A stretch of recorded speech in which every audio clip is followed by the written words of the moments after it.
Hello guys, आपका इस video में आप सभी का स्वागत है। और इस वीडियो में हम कुछ क्वेश्चन के बारे में बातें करेंगे और उनके आंसरों की एक्सप्लेनेशन करेंगे। हम उनके जो सभी ऑप्शन है उनकी पूर्ण रूप से अच्छी तरह से व्याख्या करेंगे। जैसे पहला क्वेश्चन है कि कांग्रेस की पहली भारतीय महिला अध्यक्ष कौन थी। देखिए, ये भारतीय महिला के बारे में पूछ रहा है जो कि कांग्रेस की अध्यक्ष बनी थी, तो वो थी सरोजिनी नायडू। सरोजिनी नायडू ने 1925 में कांग्रेस के कानपुर अधिवेशन की अध्यक्षता की थी। और सरोजिनी नायडू भारत की पहली महिला राज्यपाल बनी थी जो कि उत्तर प्रदेश की वो बनी थी। सरोजिनी नायडू के बारे में बात की जाए तो इन्हें भारत की कोकिला कहा जाता है, क्योंकि सरोजिनी नायडू एक ऐसी महिला थी जिन्हें कविता लिखने और बोलने की बहुत शौक था। उनकी जो आवाज थी वो मधुर थी, इसलिए इन्हें भारत की कोकिला भी कहा जाता है। बात की जाए एनी बेसेंट। देखिए, एनी बेसेंट ये कांग्रेस की पहली महिला अध्यक्ष बनी थी। उन्होंने 1916 के कोलकाता अधिवेशन में अध्यक्षता की थी। और एनी बेसेंट ने कुछ पुस्तकें लिखी है, जैसे न्यू इंडिया। न्यू इंडिया इनकी बहुत ही फेमस पुस्तक है। और इन न्यू इंडिया है और दूसरी है इनकी कॉमन व्हील इनकी पुस्तक है। और सरोजिनी नायडू ने 1916 में बाल गंगाधर तिलक के साथ होम रूल आंदोलन चलाया था। और इसके अलावा बात की जाए इंदिरा गांधी, ये भारत की पहली महिला है जिन्हें भारत रत्न से सम्मानित भी किया गया। और जो भारत की पहली महिला प्रधानमंत्री बनी है सोनिया गांधी है। देखिए, सोनिया गांधी के बारे में बात की जाए तो ये कांग्रेस की अध्यक्ष रह चुकी है। अगला क्वेश्चन है सिंधु घाटी जो सभ्यता से संबंधित आ गया है कि सिंधु घाटी सभ्यता कौन सी सभ्यता थी। लोह युगीन, ताम्र युगीन, कांस्य युगीन। देखिए, सिंधु घाटी जो सभ्यता थी वो कांस्य युगीन सभ्यता थी, क्योंकि सिंधु घाटी सभ्यता में कांसा का प्रयोग बहुत ही किया जाता था। हमने देखा कि सिंधु घाटी जो सभ्यता की जब खुदाई हुई थी तो मोहनजोदाड़ो नामक स्थल से कांसा की बनी हुई एक नर्तकी की मूर्ति बनी हुई थी, जिससे हमने अनुमान लगाया कि इस सप्ताह में इसके अलावा बहुत सारे कांसे की वस्तुएं भी प्राप्त हुई थी। इससे अनुमान ये लगाया जा सकता है कि सिंधु घाटी जो सभ्यता थी वो कांस्ययुगीन सभ्यता थी।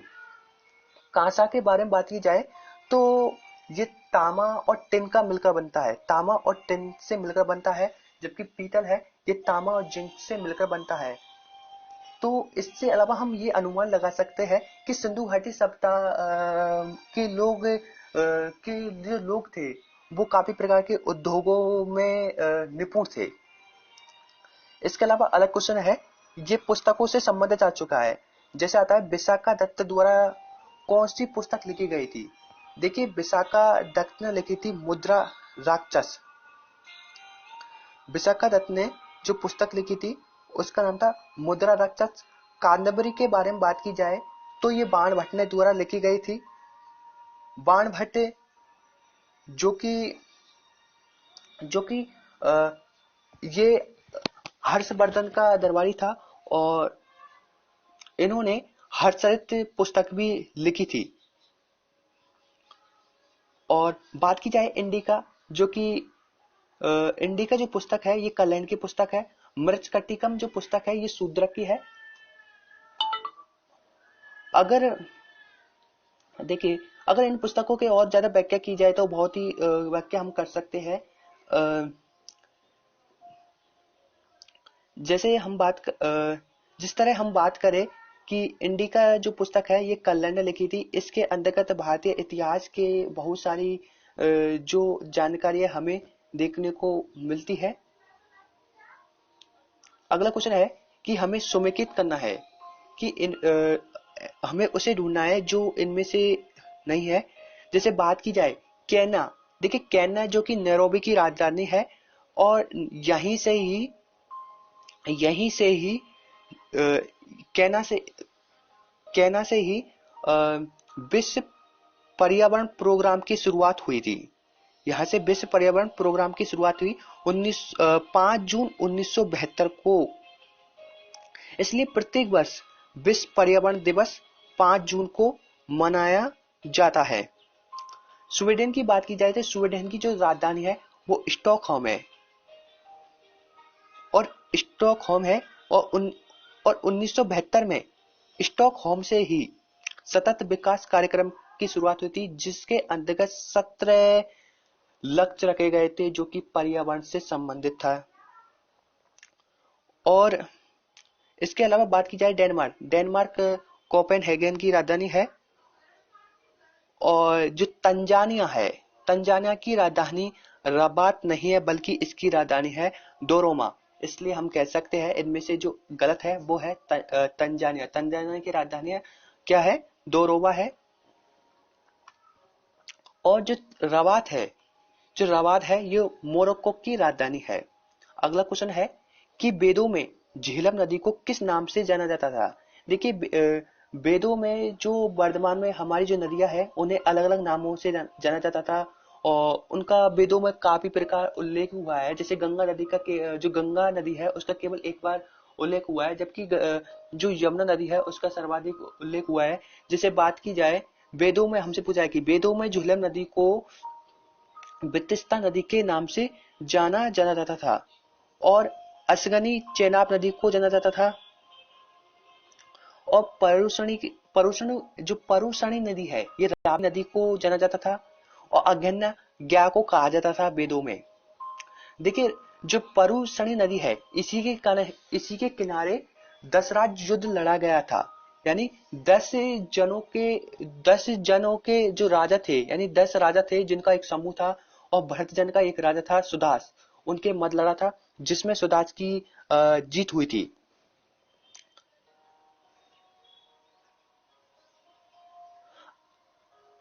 अगला क्वेश्चन है कि जो एक साइंस से संबंधित है, जैसे बात की जाए आई है मिश्रित ग्रंथि कौन सी है, इनमें से कौन सी मिश्रित ग्रंथि है। मिश्रित ग्रंथि से तात्पर्य है कि वह कौन सी ग्रंथि है जिसमें पाचक रस, एंजाइम्स तथा हार्मोन्स दोनों स्थापित होते हो। हम बात करें अग्न्याशय जो ग्रंथि है ये एक तरह की मिश्रित ग्रंथि है, क्योंकि इससे हार्मोन्स निकलते हैं। इससे निकलने वाला जो हार्मोन है इसमें कुछ कोशिकाएं होती है, जैसे बीटा कोशिका बीटा कोशिका से इंसुलिन नामक हार्मोन निकलता है। जब हमारे शरीर में इंसुलिन हार्मोन की कमी हो जाती है तब हमें डायबिटीज रोग, जिसे बोलते हैं मधुमेह रोग होता है। और इस रोग में हमें जो डॉक्टर्स होते हैं मीठा खाने की सलाह नहीं देते हैं कि मीठा कम कर देना चाहिए इसमें, क्योंकि ये इंसुलिन हार्मोन को और ज्यादा कम करता है। और अग्न्याशय ग्रंथि से जो एंजाइम्स जो हार्मोन्स निकलता है इससे पूर्ण पाचक एंजाइम्स यानी प्रॉपर डिसेटिव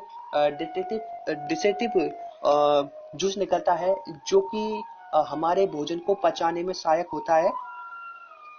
बात की जाए थायराइड ग्रंथि, देखिए थायराइड जो ग्रंथि है हमारे गले में पाई जाती है। इससे निकलने वाला जो हार्मोन्स होता है वो थायरोक्सिन हार्मोन्स होता है। जब थायरोक्सिन हार्मोन्स में कभी कभी बार क्या होता है कि जब हमारे शरीर के भीतर आयोडीन की कमी हो जाती है तब घेगा रोग, जिसे गलपट रोग भी कहा जाता है। इस रोग में होता है क्या है कि जो मानव होता है, हमारे जो गला होता है गले में सूजन आ जाती है, और हमारा जो श्वसन तंत्र है उस पर बहुत ही बुरा प्रभाव पड़ता है। हमें श्वास लेने में बड़ी दिक्कत आ जाती है, और इससे हमारी मृत्यु हो सकती है। इसलिए डॉक्टर सलाह देते हैं कि हमें उन फलों का या उन सब्जियों का सेवन करना चाहिए ज्यादातर जिनमें आयोडीन हो। जैसे समुद्र के किनारे जो सब्जियां उगती है उनमें आयोडीन की मात्रा बहुत ही अधिक पाई जाती है, इसलिए हमें डॉक्टर उन सब्जियों की सलाह देता है। इसके अलावा बात की जाए एड्रिनल ग्रंथि, देखिए एड्रिनल जो ग्रंथि है ये हमारे जो ब्रक है वहां पर पाई जाती है। एड्रिनल ग्रंथि से निकलने वाला जो हार्मोन है एड्रिनल हार्मोन भी है, जिसे इसके अलावा इससे फाइट एंड फ्लाइट हार्मोन निकलता है। इससे निकलने वाला सेक्स हार्मोन्स भी है, लव हार्मोन्स भी है। क्योंकि इसे फाइट एंड फ्लाइट हार्मोन इसलिए बोलता है क्योंकि जब हमारे शरीर के भीतर भय डर पैदा हो जाता है तो हमारे शरीर के भीतर यह हार्मोन बहुत ही फास्ट हो जाता है, तेज होता है, जिसके कारण हमारे शरीर में भीतर बहुत ही तेजी आ जाती है। इसलिए इसे फाइट एंड फ्लाइट हार्मोन कहते हैं। पीयूष ग्रंथि के बारे में बात की जाए तो पीयूष ग्रंथि मानव शरीर के पाई जाने वाली सबसे छोटी ग्रंथि है, और यह जो ग्रंथि है हमारे मस्तक में स्थित होती है। इसे मास्टर ग्रंथि भी कहा जाता है। मास्टर ग्रंथि इसलिए कहा जाता है क्योंकि यह हमारे शरीर के भीतर की जो अन्य ग्रंथियां हैं उनको कंट्रोल करती है, यानी उनको नियंत्रित करती है। अगला क्वेश्चन है कि सतमे जैते शब्द है उसका उल्लेख कहां पर किया गया है। देखिए, सतमे जैते जो शब्द है उसका उल्लेख हमें सबसे पहले मुंडकोपनिषद से प्राप्त होता है।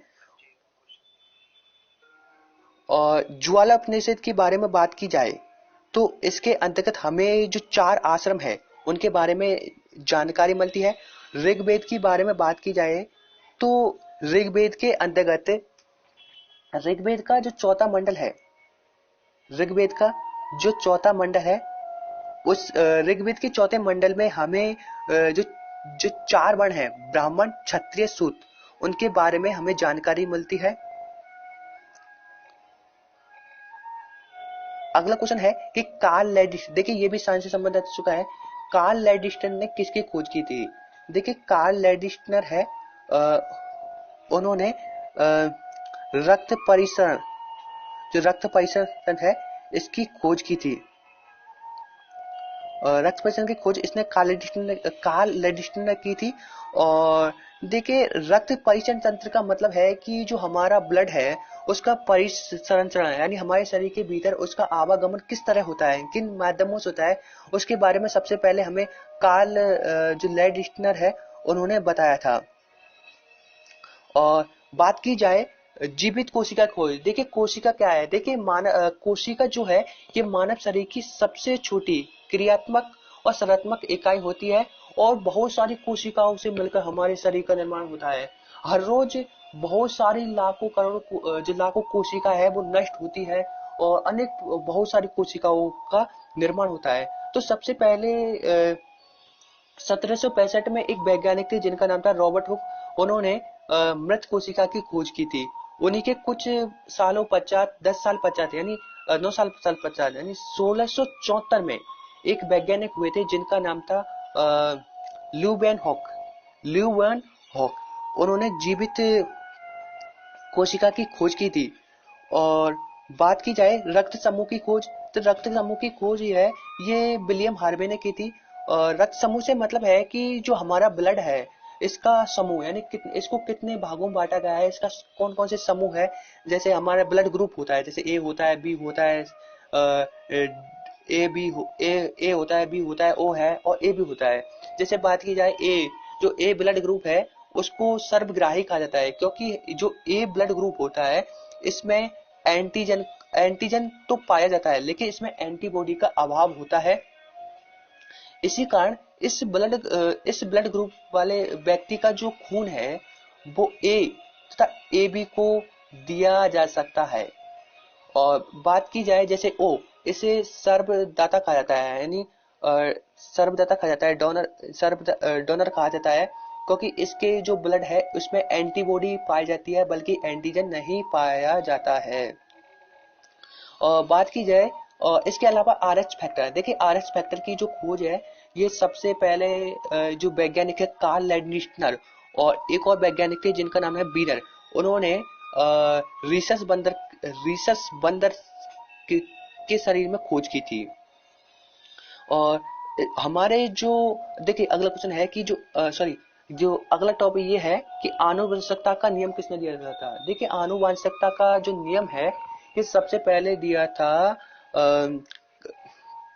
ये जो मेंडल, देखिए मेंडल है, मेंडल इन्होंने दिया था। और इसके अलावा हम बात करें जो हमारा ब्लड है, ब्लड है क्या है। देखिए ब्लड एक तरल संयोजी ऊतक होता है, यानी इंग्लिश में बोले तो blood is liquid connective tissues होता है। और मानव शरीर के ब्लड का पीएच मान 7.4 होता है, ये सबसे इंपॉर्टेंट बात है। अगला क्वेश्चन है कि समान सिविल संहिता यानी यूनिफॉर्म सिविल कोड का उल्लेख संविधान के किस अनुच्छेद में है? तो अनुच्छेद 44 में समान सिविल संहिता का उल्लेख किया गया है। जो अनुच्छेद 44 है, यहाँ पर जो नीति निर्देशक तत्वों के अंतर्गत आते हैं। जो नीति निर्देशक तत्व है, इनका प्रावधान भारतीय संविधान में अनुच्छेद 36 से लेकर 51 तक रखा गया है और भाग 4 में इनका प्रावधान है। इन्हें आयरलैंड के संविधान से लिया गया है। नीति निर्देशक तत्वों में ये प्रावधान रखा गया है कि जो राज्य है, यानी भारत के जो प्रत्येक राज्य है, उनको निर्देश दिए गए हैं कि वो इन जो नियम है या जो उद्देश्य है उनको या निर्देश है उनको वो अपना सकते हैं, चाहे अपना सकते हैं और उनको अपनाने के लिए बाध्य नहीं किया जा सकता। नीति निर्देशक तत्व जो कि बाध्य योग्य नहीं है। और बात की जाए जैसे अनुच्छेद 17, तो अनुच्छेद 17 है, इसमें अस्पृश्यता यानी छुआछूत का प्रावधान रखा गया है। अनुच्छेद 40 की हम बात करें तो इसमें जो ग्राम पंचायत है उसके गठन का प्रावधान रखा गया है। और अनुच्छेद 79 के बारे में बात करें तो इसके अंतर्गत जो हमारी जो संसद है, पार्लियामेंट है, उसका प्रावधान रखा गया है। अनुच्छेद 79 में कहा गया है कि भारत के लिए एक संसद होगी जिसका गठन राष्ट्रपति, राज्यसभा और लोकसभा से मिलकर बनाया गया।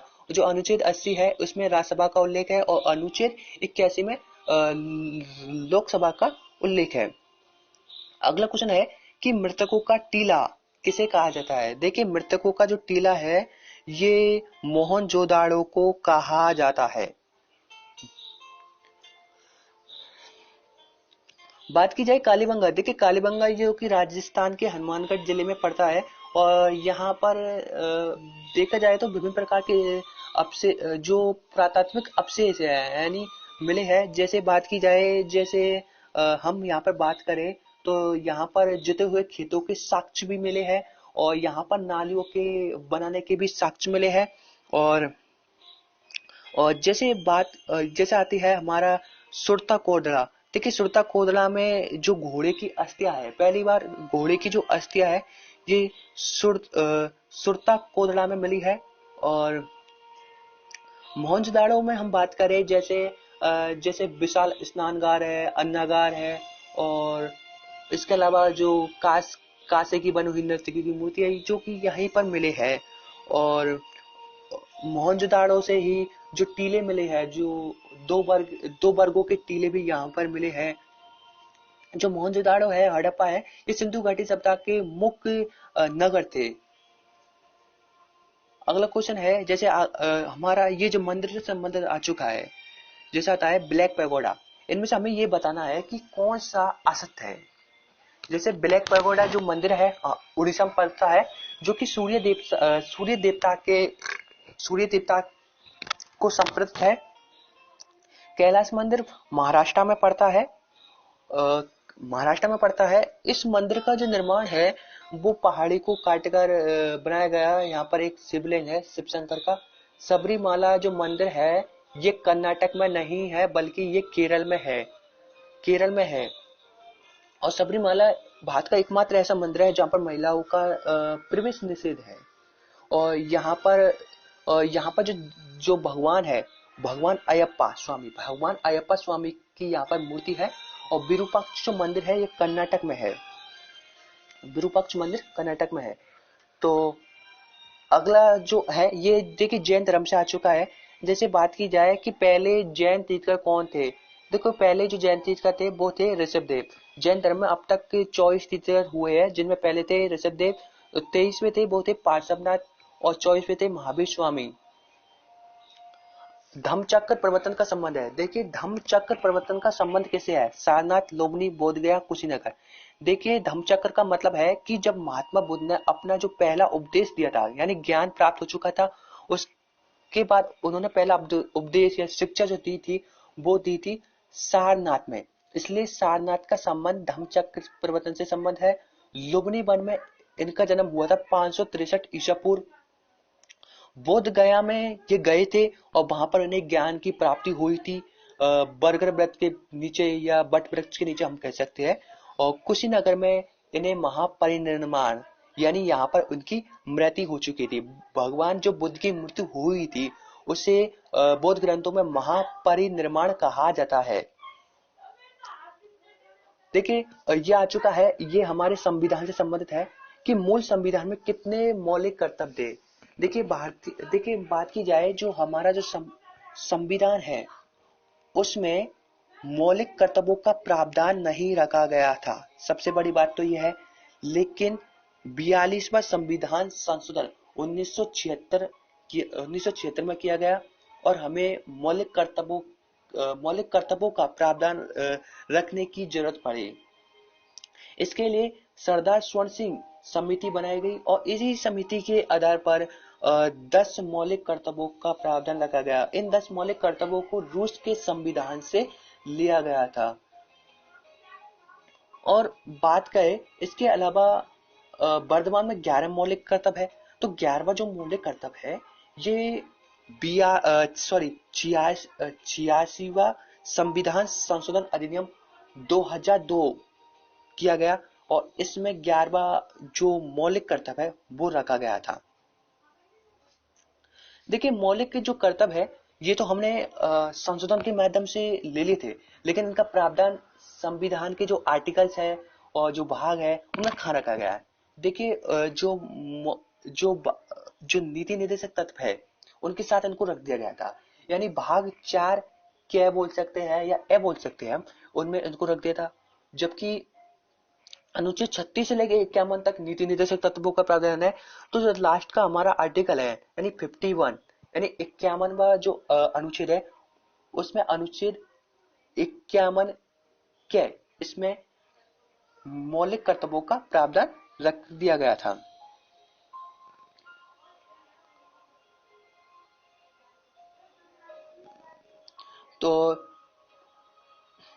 तो आज का ये इतना ही वीडियो काफी है और ये वीडियो काफी मिनट का हो चुका है, यानी 22 मिनट का हो चुका है। वीडियो को पूरी तरह अच्छी तरह समझिए और मेरे इस वीडियो के बारे में आप कैसा लगा ये अच्छी तरह बताइए।